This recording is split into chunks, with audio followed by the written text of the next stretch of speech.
Hi everyone. So for this video, I'm going to go over what is under Manage Class, which is right here. Those of you that merged a class to create your class page, you already seen me go here. So the first thing I want to go over is class settings. So right here under the General tab, this is where your class name is. So this you can change if you want. Maybe you put Mrs. Dean's math class, but then you want to change it back to just 5th grade math, whatever it might be, you can change it. You can also change your class code. Maybe in high school you have these.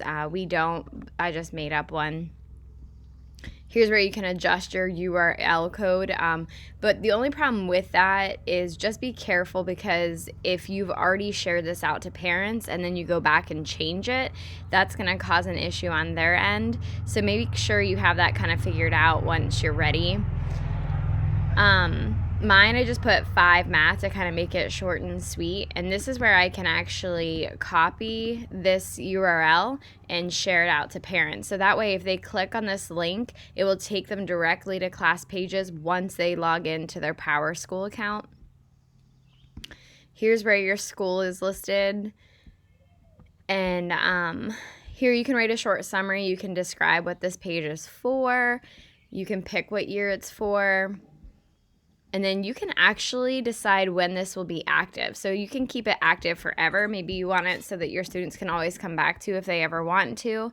Maybe you want it to only be available to the end of the school year. That's up to you. If you're using it for like a club or organization, maybe, you'll make it available forever and be something that you use each year with the same group of kids, just editing the roster. Up to you.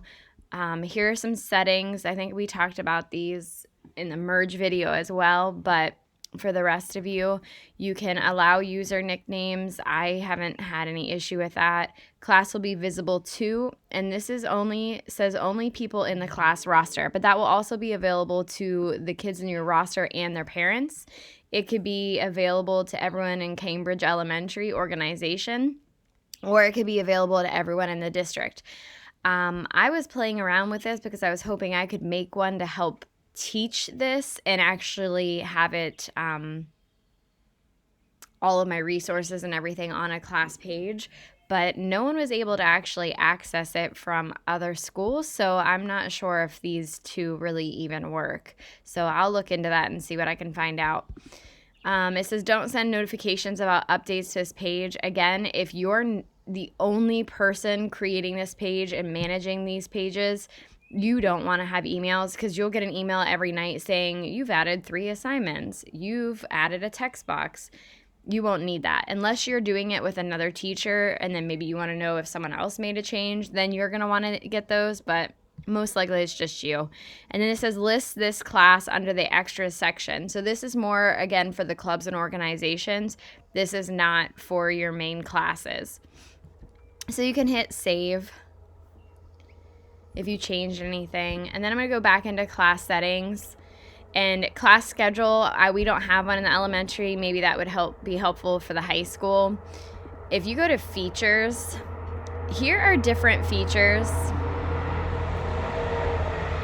I apologize. I thought it would be nice to sit outside, and I didn't think about how loud the traffic would be.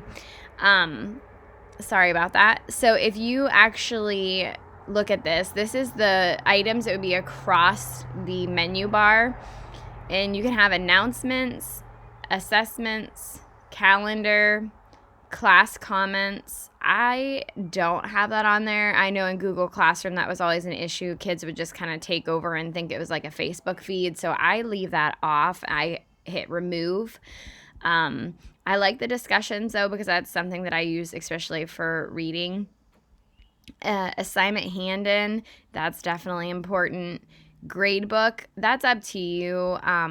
You're going to want to keep it though, because that will leave you to be able to grade things. I just don't ever really view it through class pages. I view it through Unified Classroom.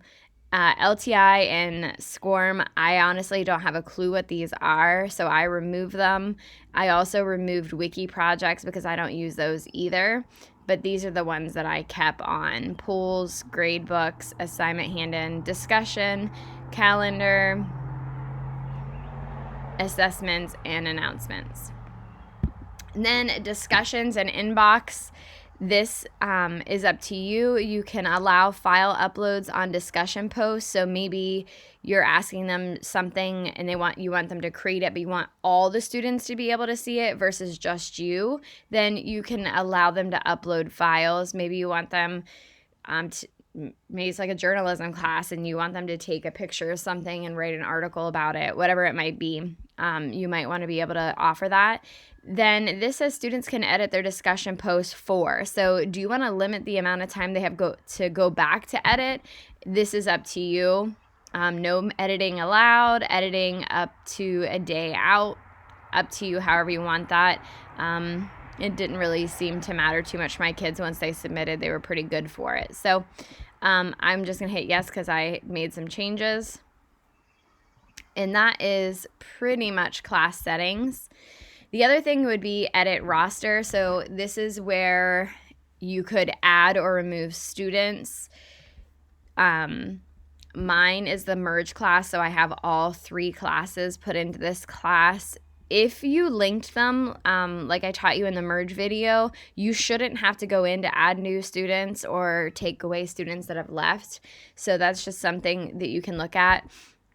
Here's the parents tab. So this will actually show you the parents who are actually logged in for the kids in your class. So these are the parents that actually have the accounts. It even shows you their usernames. And you can choose to send them an email message, view the children they're attached to. You can share the class with other teachers. So if you can see, I have mine shared with Mr. Daddio. So that way he's able to see any assignments or anything that I have posted for students. But just so everyone does know, anyone that you do add to your class has editing rights. So right here it says manage, remove from roster. You can take them out. You can message them through there. But they can edit your class pages. So just make sure you're clear on that. They're not just a viewer.